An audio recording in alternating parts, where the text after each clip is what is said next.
Muy buenas noches y bienvenidos a Signo Pesos, la economía al alcance de su pantalla. Estos son los temas claves de hoy. Minería, clave para el plan de desarrollo. Diferentes metas de la hoja de ruta del gobierno del presidente Gustavo Petro dependerían en buena medida del impulso que se le brinde a la actividad extractiva. Esta noche nos acompaña Juan Camilo Nariño, presidente de la Asociación Colombiana de Minería, para explicar los detalles de este tema. Las dudas sobre la reforma pensional. Pese a que ya hay ponencia para el primer debate, en el Congreso siguen las dudas entre muchos congresistas en torno al contenido de este proyecto. Los fondos de pensiones también insisten en sus reparos. Hoy analizaremos el tema con Daniel Wills, vicepresidente de Asofondos. Se contrajo la venta de carros nuevos. Solo en abril las matrículas de vehículos cayeron 30%. Casi todos los segmentos bajaron en sus unidades vendidas frente al año pasado. Les contaremos pormenores de este informe de FENALCO y de la ANDI. Comenzamos esta emisión hablando de un sector que ha sido clave para el país en términos de desarrollo económico, social, por sus aportes a las regiones a través de impuestos, de regalías. El sector de la minería, que ha estado en el ojo del huracán recientemente. Para analizar todo lo que está ocurriendo, muchas cosas, quiero saludar al doctor Juan Camilo Nariño. Él es el presidente de la Asociación Colombiana de Minería. Doctor Nariño, buenas noches y bienvenido a Signo Pesos. ¿Cómo ha estado? Hola, Víctor. Un saludo para usted y todos los que nos acompañan a esta hora. Un saludo para todos. En las cifras del crecimiento de la economía del primer trimestre, economía que creció un 3%, se destaca dentro de esos sectores que crecieron por encima del promedio económico, el de minas y canteras. Es decir, ustedes con un crecimiento un poquitico por encima, 3,6%. ¿Cuál es el balance enero a marzo que deja la minería para el país? Mire, hay una dinámica económica en materia, por ejemplo, del valor de las exportaciones en el país de manera importante derivado de la industria minera. Este primer trimestre, comparado con el trimestre anterior, se van a alcanzar un crecimiento en las exportaciones cercano al 32%, que no es una cifra menor. Y eso derivado de un mayor impulso en las exportaciones de carbón térmico, por supuesto también de carbón metalúrgico, cerca del 40%, ferroníquel alrededor del 14% y cobre un 39% adicional, alcanzando una cifra cercana a los 5.000 millones de dólares. Y me adelanto una pregunta, Víctor, que seguro usted me va a hacer. ¿A dónde van esas exportaciones? Y aquí ha habido un debate y una conversación en relación con que Europa ha dejado de interesarse en particular por el carbón colombiano. Bueno, pues este primer trimestre de exportaciones nos muestran un incremento importante de la participación de Europa en la compra particularmente del carbón colombiano. Hoy representa un 44% del total de las exportaciones. ¿Y por qué Europa? ¿Esto está relacionado con la guerra entre Ucrania y Rusia? Sin duda, Víctor, pero yo también se lo atribuyo a otra cosa, y es a la falta de planeación minero-energética. Las conversaciones de la transición energética deben ser sobre todo unas conversaciones ordenadas, planeadas, que lleven consigo y de la mano inversiones importantes para poder generar la electricidad que hoy todos necesitamos. Europa no lo hizo así, a pesar de lo mucho que admiramos esas conversaciones en Europa. Por tanto, incluso antes de la guerra, los precios del carbón y la demanda de carbón en muchas termoeléctricas estaba creciendo de manera significativa, de tal manera que yo le atribuyo a eso, a que la conversación de la transición energética, pues como todas transiciones deben ser ordenadas. Y Europa en este caso pues está teniendo que volver a importar carbón de proveedores seguros, de proveedores que sacan bien el carbón de manera sostenible, con los más altos estándares, así muchos no lo crean, comparado pues con lo que existía en otras partes del mundo, y ahí pues por supuesto hay una oportunidad también en el mediano plazo. Yo lo escuchaba a usted esta mañana y en parte por eso lo invitamos y me pareció entenderle que usted decía, y ya que hablamos de Europa, transición energética, porque aquí estamos en el mismo cuento, ¿no? Transición energética, dejemos de un lado la minería, para cambiar hacia otras fuentes más limpias. Y usted decía, ojo que sin minería casi que no puede haber transición energética. ¿Le entendí bien? ¿Por qué eso? Es así, Víctor, y le agradezco que me ponga el tema, porque esto es una conversación ambiental profunda. Si usted se pone a ver todos los compromisos ambientales que hoy tiene Colombia, por ejemplo, pero que también tiene China, que tienen los países europeos, que tiene casi todos los países del mundo, unas metas muy fuertes de reducción de emisiones al 2050. Esa reducción de emisiones implica dos cosas principalmente, entre otras.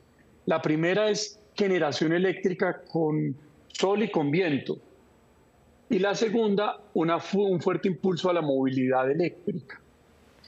Pues esas dos cosas inherentemente necesitan más minerales como el cobre, en el cual Colombia puede llegar a ser un jugador importante, más minerales como el manganeso, los fosfatos, el níquel, el carbón, así también no lo crean algunos. De tal manera que hoy la conversación ambiental del mundo, esos anhelos de mejorar el ambiente en el mundo, tienen consigo inherentemente que llevar de la mano y con políticas públicas claras al sector minero. Muchos antes ambientalistas, conversaciones profundas decían que no, que la minería es el gran devastador de muchas cosas y eso no es así. Pues hoy, después de 3 años de conversaciones en esto, la minería surge y es necesaria para el cumplimiento de esas metas, porque sin cobre y sin esos minerales no puede haber turbinas eólicas, no puede haber paneles solares, no puede haber carros eléctricos. De tal manera que eso lo que nos hace, Víctor, es una invitación a que conversemos mejor entre todos en relación con la importancia de la minería y el soporte que necesita esta industria. Esas conversaciones que se tienen que seguir dando están plasmadas en el Plan Nacional de Desarrollo. Es que usted hacía hoy en la mañana también mucho énfasis a las metas, a los compromisos que ya el gobierno tiene, porque lo firmó y así lo propuso en su Plan Nacional de Desarrollo. Sí, Víctor, esto me dio mucho agrado verlo y traducirlo en minería. Si uno toma cuatro grandes metas del Plan Nacional de Desarrollo. La primera es la generación eléctrica. El Plan Nacional de Desarrollo dice que hay que pasar de 290 megavatios de energía eólica y solar a 2.297. Dice, por ejemplo, que se deben reducir a través de la introducción de la movilidad eléctrica en el país, se deben reducir 2 millones de toneladas de CO2 en el 2026, perdón.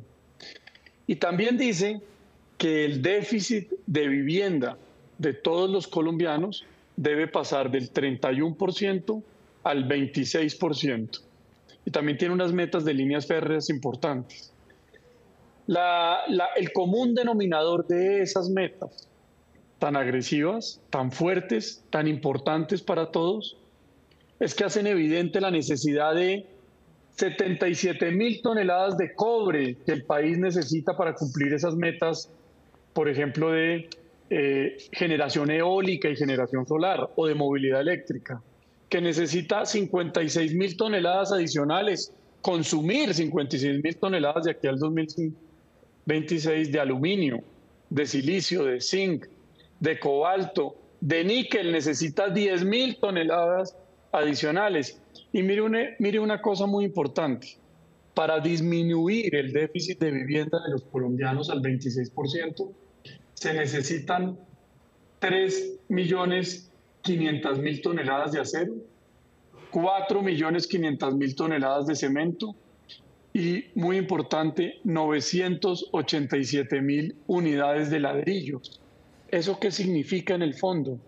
Que se necesitan más minas de calizas, más minas de arcilla, que se necesitan 4 millones de toneladas adicionales de carbón metalúrgico para poder cumplir esas metas. Pero doctor Nariño, es que se puede presentar aquí una discusión muy parecida a la del gas.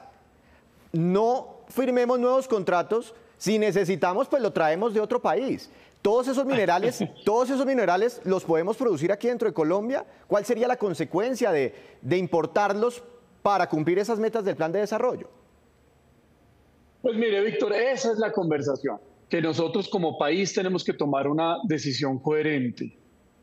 Muchos de esos productos se pueden importar, o minerales, pero se pueden importar se pueden importar como un valor agregado que Colombia estaría perdiendo.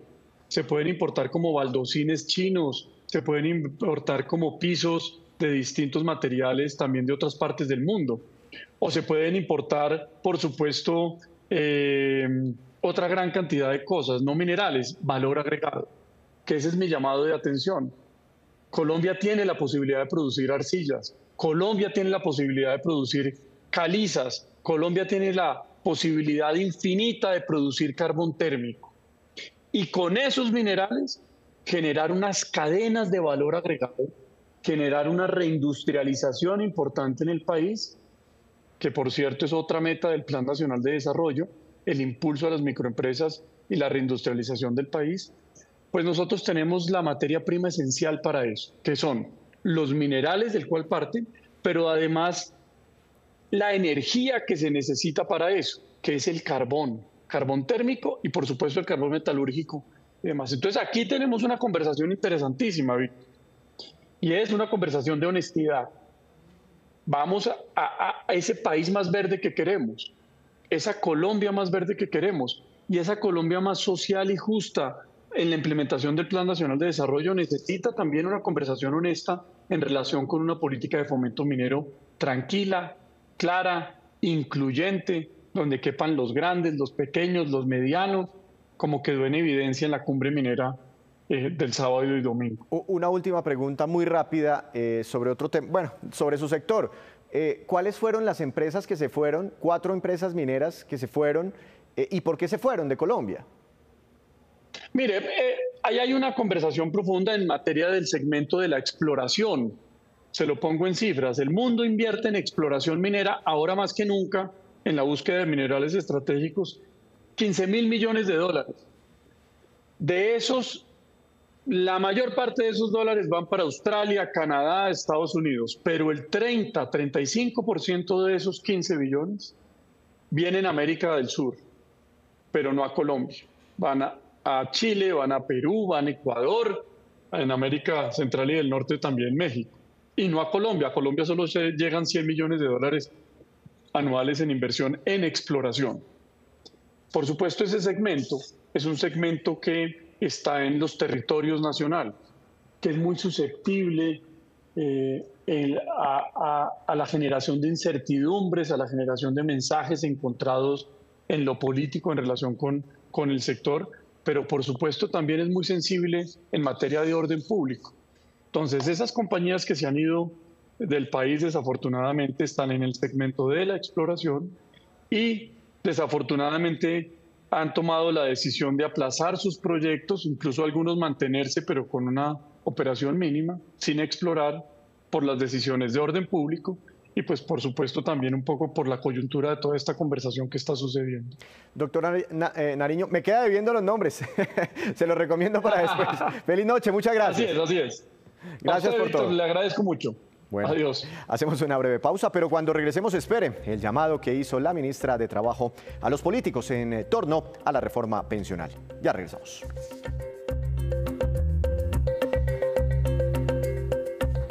Regresamos a Signo Pesos. Uno de los proyectos más importantes del gobierno es la reforma pensional, pero esta iniciativa, al igual que las otras reformas como la laboral y la de salud, están sufriendo serios tropiezos en el Congreso y no cuentan todavía con el respaldo suficiente que asegure su futuro. De hecho, la ministra de Trabajo, Gloria Inés Ramírez, lanzó hoy este llamado. Veamos.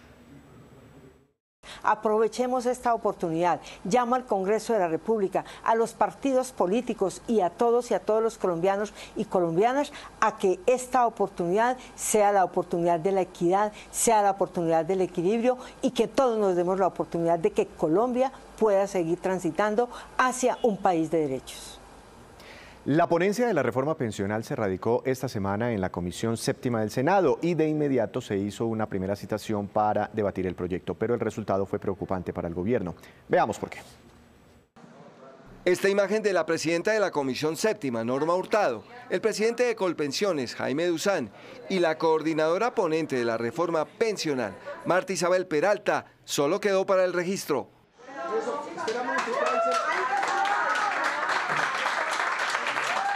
El primer traspié de la iniciativa del gobierno lo sufrió 24 horas después de la radicación de la ponencia. De la algarabía y las sonrisas para la foto, todo pasó a un silencio sepulcral. Ningún congresista asistió a la sesión donde la mesa directiva tenía planeado agendar el inicio del debate. Nos habíamos comprometido con el país en empezar a trabajar la reforma pensional, pero pues lastimosamente hoy no se presentaron los senadores, no hubo quórum. A la falta de tiempo y quórum se suma otra novedad, la de los votos y los partidos que apoyarán el proyecto de origen gubernamental.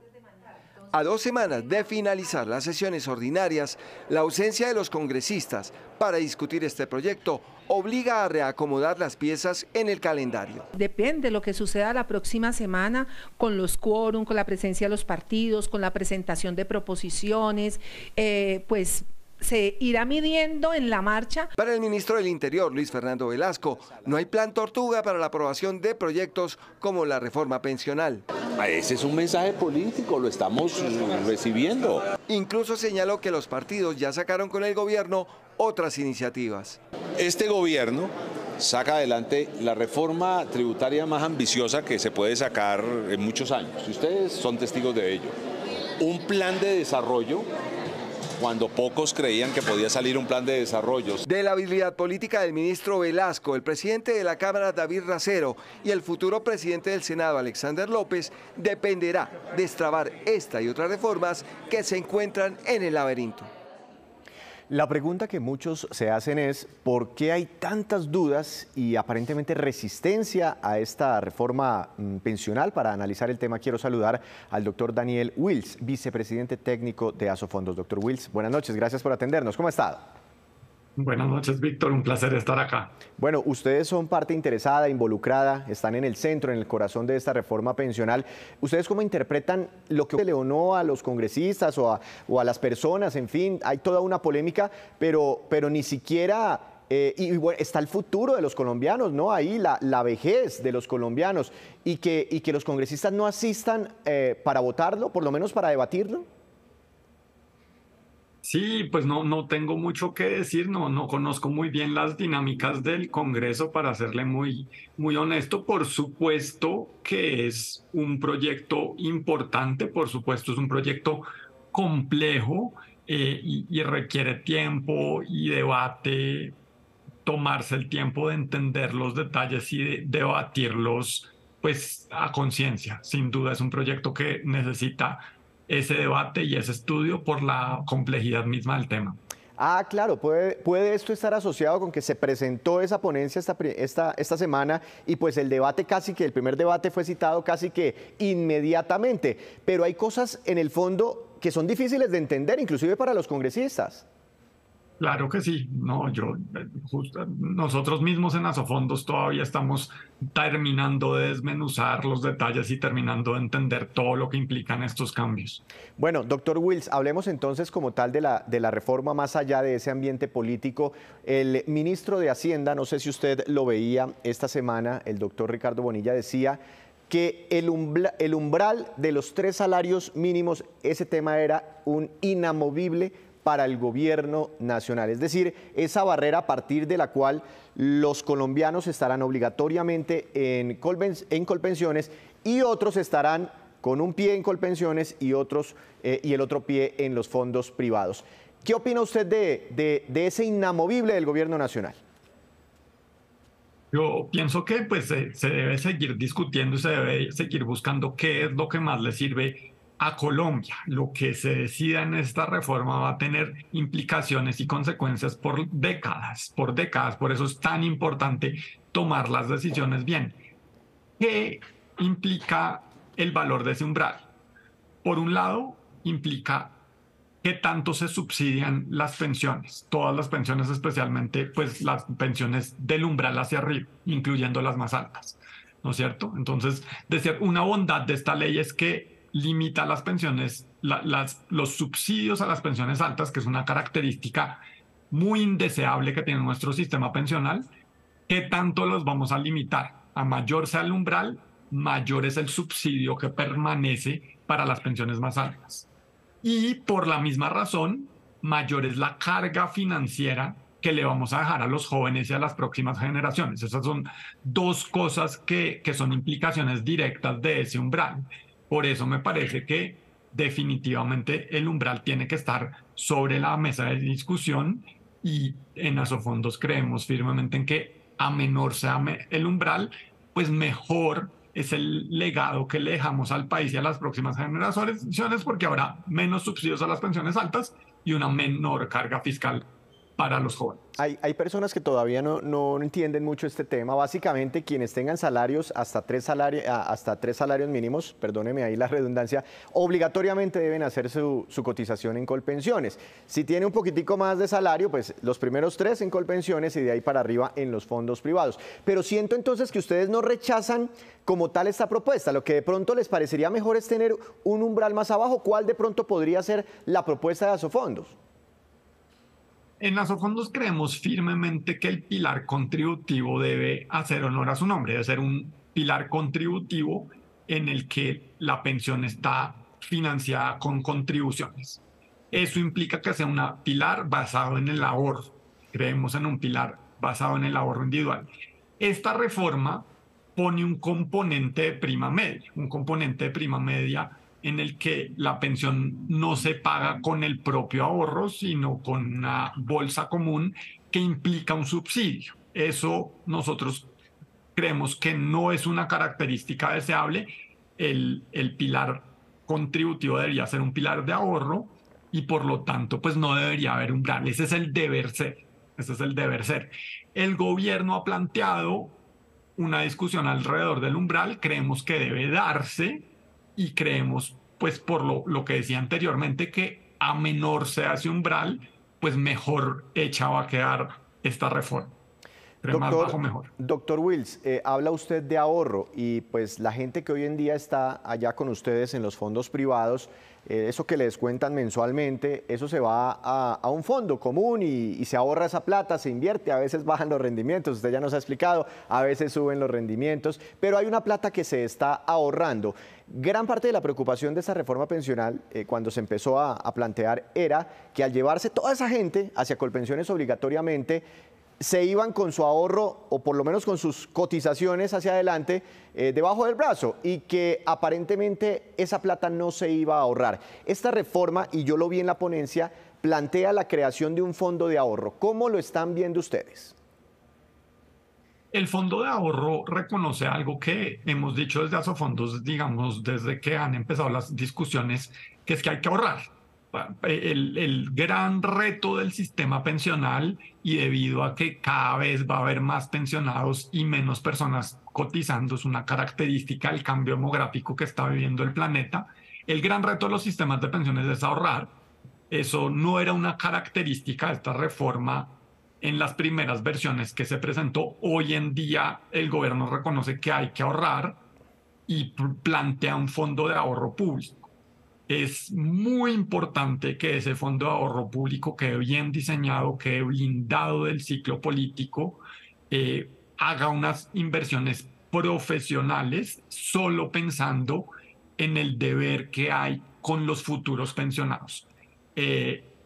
No estamos seguros que como está planteado el fondo de ahorro logre esos objetivos, pero haberlo incluido es un paso en la dirección correcta, sin lugar a dudas. Entonces, se crea el fondo de ahorro y pues eso en teoría es visto con buenos ojos desde algunos sectores. Yo también estuve hablando con analistas y les parece muy interesante esta iniciativa. Doctor Wills, pues hay también muchos debates alrededor de las comisiones que se cobran hoy en día, tanto en Colpensiones como en los fondos privados. Hay unos que dicen que es muy alta y hay unos que calculan de una forma, hay otros que dicen que son bajitas. En fin, ¿cómo queda este tema de las comisiones con esta nueva reforma pensional?